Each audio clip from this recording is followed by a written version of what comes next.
एक पगड़ी भेंट स्वरूप डाली है मंत्री जी को और आपने इसका सम्मान रखना है। अब मैं सन्नी खुराना सीएम इंडो एमिनेट, आप जल्द से जल्द, समय बहुत कम, सिगला वेद प्रकाश जी लब्बू और सरोज बाला जी, अगर डावर जी, केवल कृष्ण जी,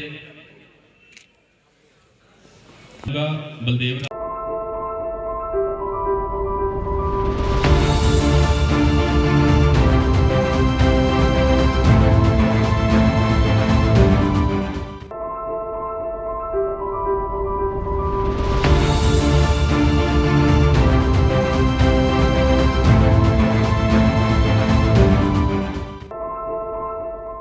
मंडल रानिया द्वारा आयोजित आज इस प्रतिभा सम्मान समारोह में उपस्थित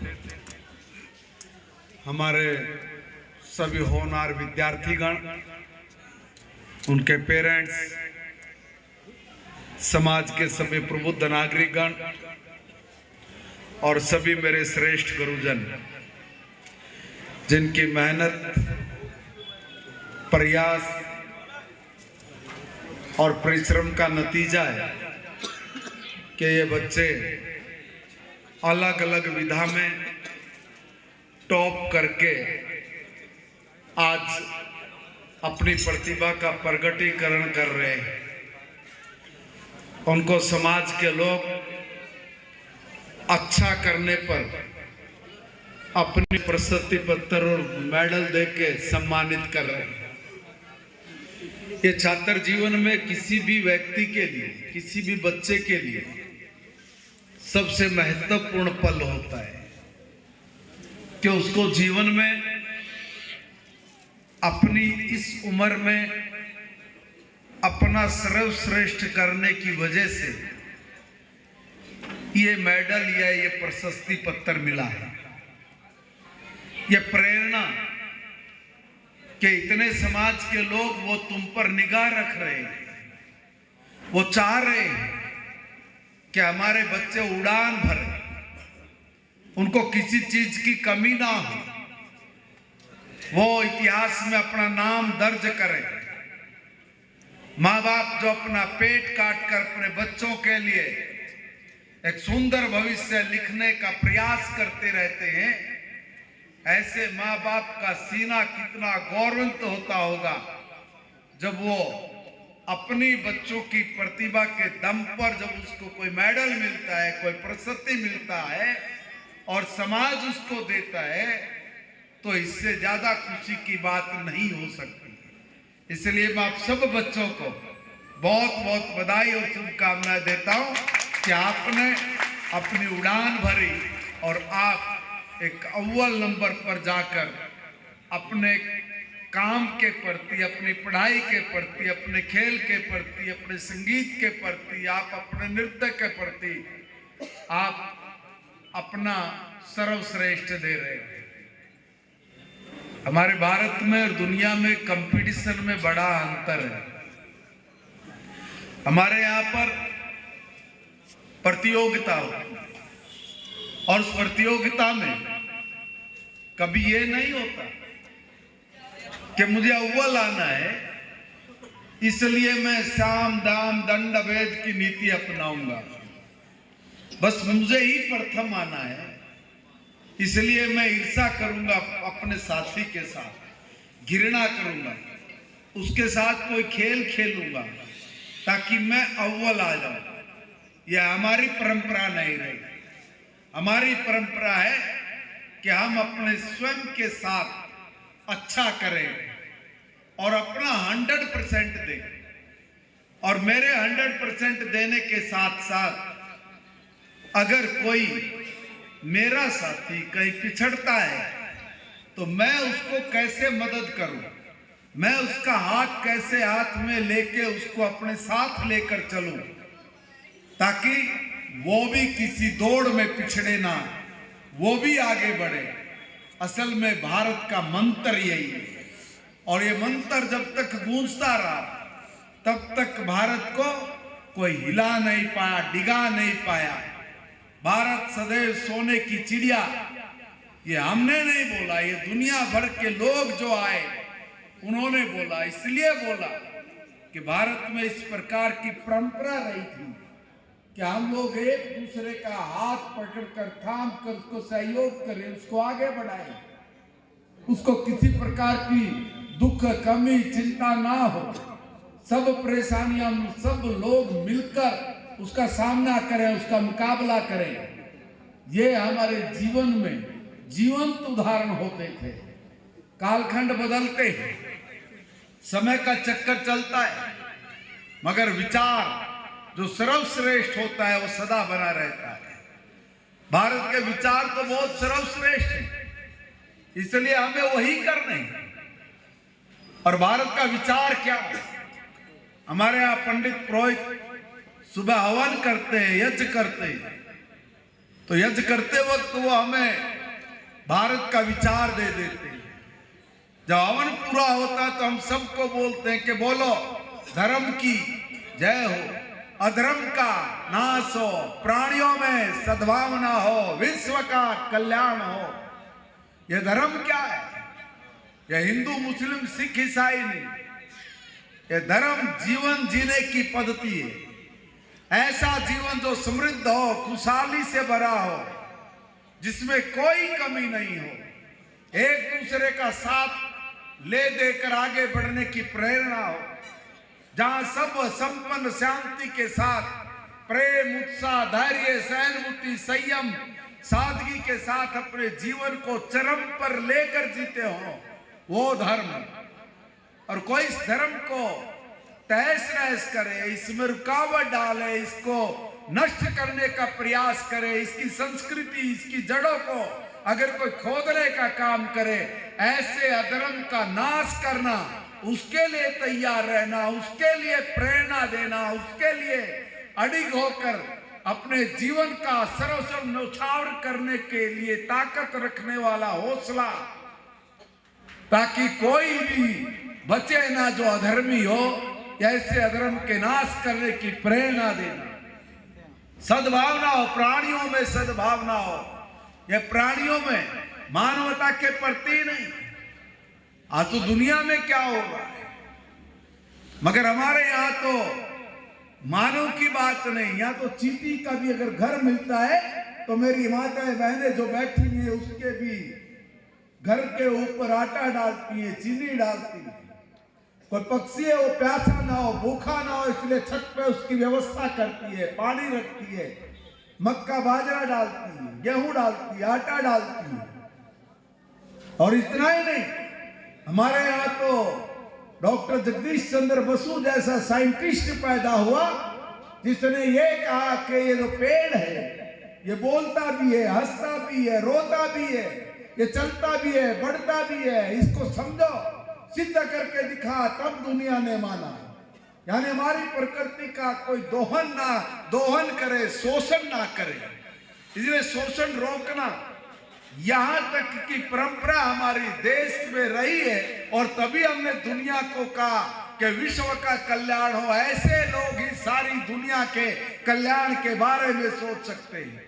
आज सारी दुनिया में हो क्या रहा है, चारों तरफ अगर हम लोग नजर दौड़ाते तो हालात क्या है सारी दुनिया की, जिनको हम विकसित देश कहते हैं, जिन विकसित देशों की जिम्मेवारी है कि कोई भूखमरी से ना मरे, कोई गरीबी में ना हो, कहीं पर कोई समस्या, उस समस्या के समाधान में वो लोग आगे आए। मगर वो आगे किस चीज में आ रहे हैं, अपना फायदा कैसे हो, इसलिए एक दूसरे देश पर कब्जा करने की होड़, खंडर के खंडर बना डाले देश के देश। क्या ऐसे देशों के ऐसे लोगों की मानसिकता को हम कह सकते हैं कि वो विश्व का कल्याण करेंगे? आज जिन लोगों ने कसम खाई हुई है कि मानवता का नाश करना है, इसलिए उनके अंदर की मानवता मर गई, संवेदनाएं खत्म हो गई, शांति नाम की चीज देखने को मिलती नहीं, निर्दोष लोग मारे जा रहे हैं।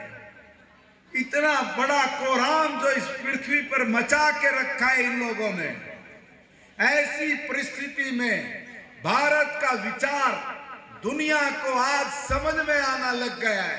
और इसलिए दुनिया के इस विचार पर लोग चलने के लिए तैयार हो गए। और इसीलिए वो कहते हैं कि अगर कभी कोई इस एक वर्ल्ड की एक सरकार बने तो सरकार का नेतृत्व एक दिन भारत करेगा। ये दुनिया बोलने लगेगी कि भारत करेगा। उस प्रकार के लोग चाहिए और उसके लिए हिंदुस्तान के सम्मानित प्रधानमंत्री नरेंद्र मोदी जी ने सारी दुनिया के अंदर खड़ा होकर कहा है कि हम तुम्हारी तरह पापी नहीं हो सकते, नरसंहार नहीं कर सकते, मानवता नहीं हमारी मरी, संवेदनाएं हमारी नहीं मरी हैं, हम संवेदनाओं से परिपूर्ण लोग हैं। और इसलिए ध्यान करिए कि आप जो पाप कर रहे हैं करिए, मगर हम अपनी तैयारी कर रहे हैं और हमारी तैयारी है और वो डेट के साथ तैयारी है कि जब हम लोग अपनी आजादी का 100वां साल मना रहे होंगे, यानी 2047 तक हम भारत को दुनिया का सबसे ताकतवर देश बना चुके होंगे। यह हमारा संकल्प है।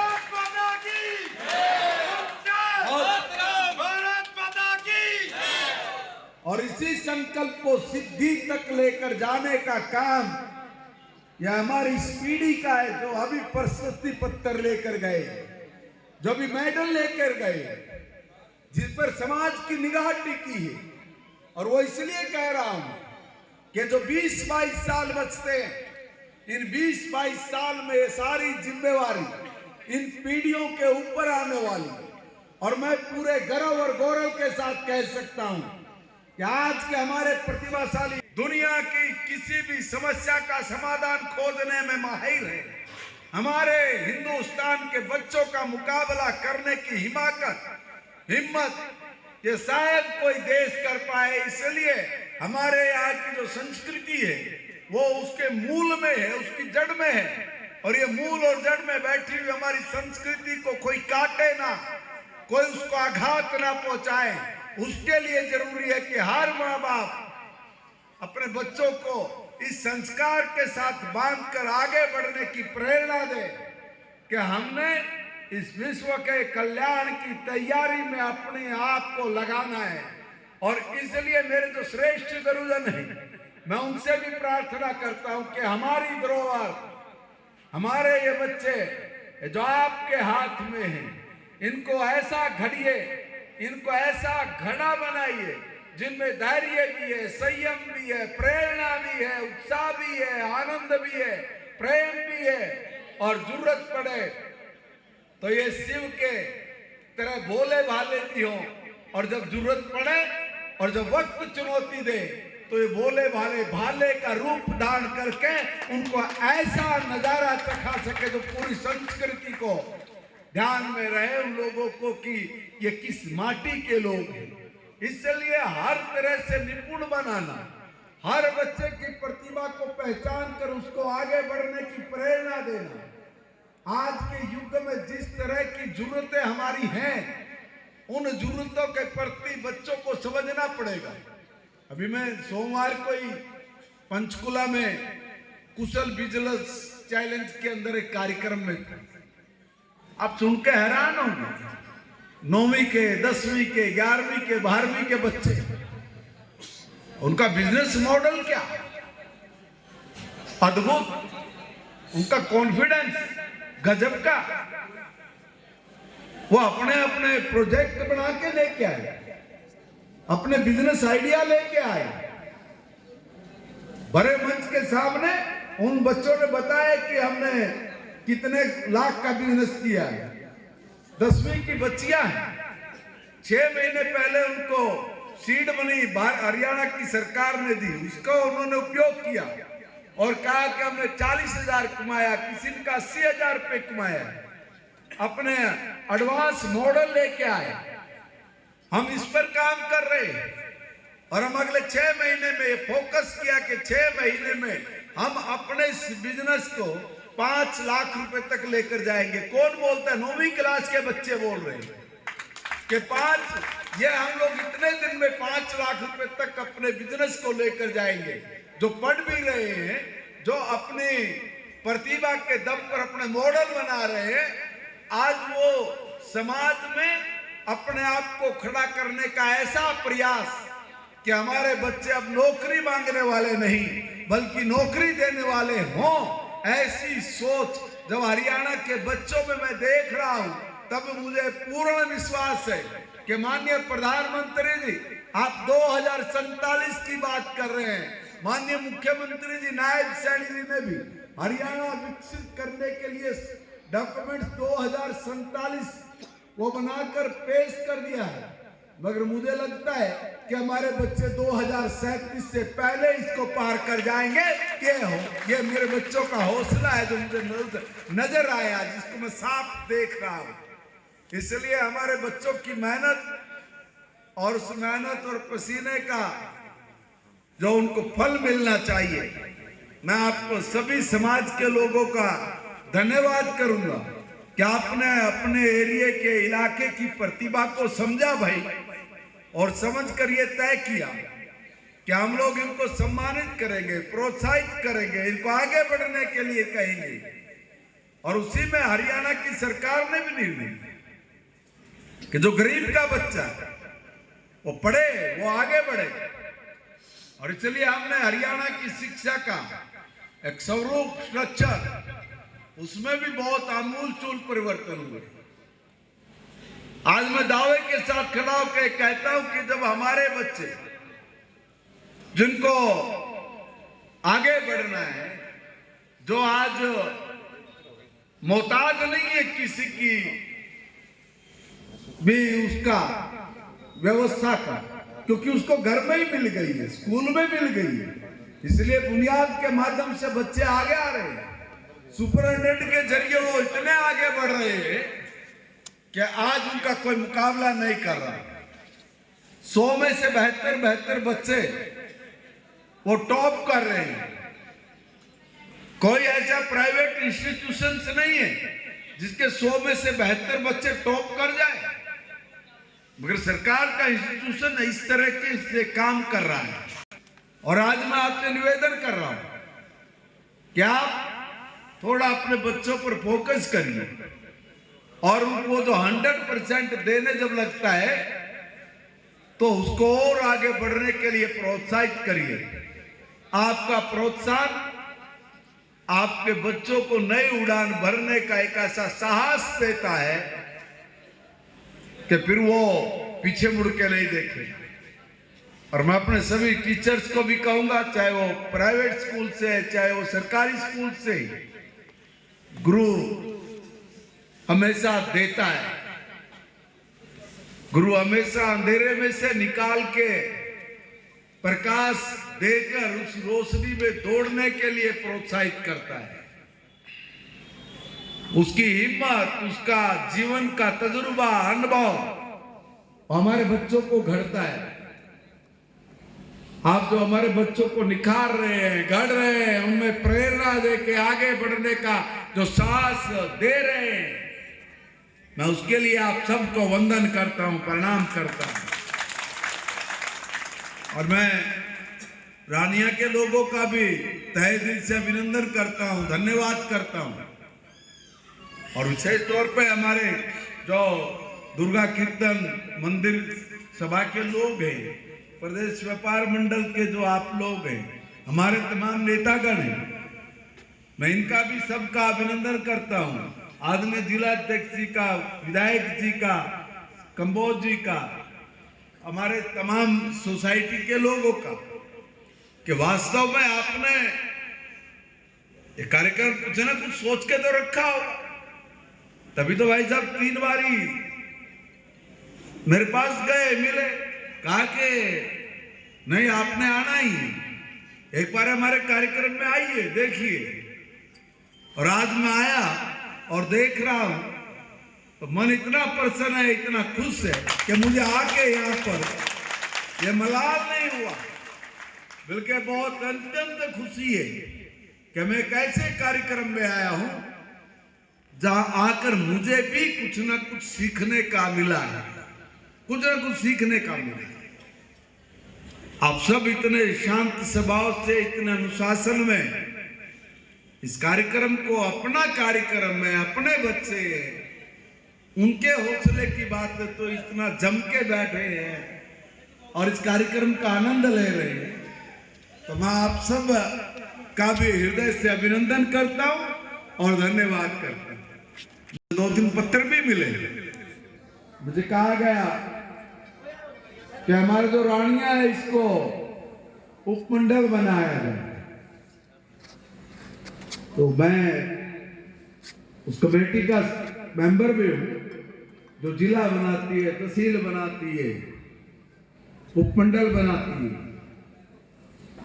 तो मैं आपकी जो ये मुझे आज आपने पत्र दिया है, मैं इस पत्र को कमेटी में रखूंगा।